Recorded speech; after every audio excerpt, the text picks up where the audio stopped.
Howdy, friends. Corey Moser with your Mortgage and Economic Weekly Update for Friday, December 19th.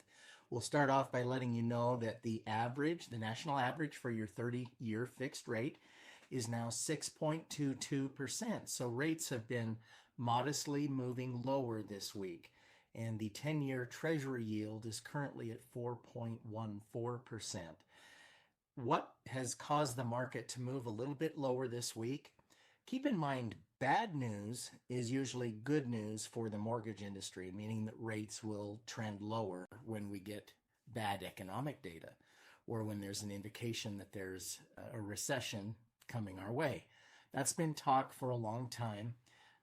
But the consumer price index, the core CPI, actually came in much lower than expected. It came in at 2.6, 2.7%.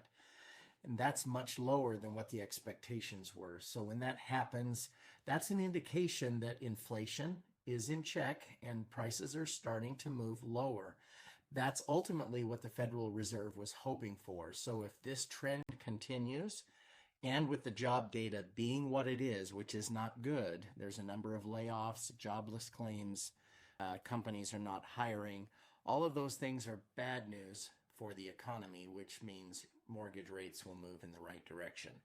And there's a chance the Federal Reserve will most likely drop rates again in March with the data that they're receiving. Keep in mind, a lot of the information was delayed because of the government shutdown, but as information's been coming available, they're recognizing that the job market is not strong and inflation is coming back into check. So those are indicators which are causing rates to move. Although the Federal Reserve president out of New York, President Williams, today made a comment that the CPI data may not be accurate because of technical issues.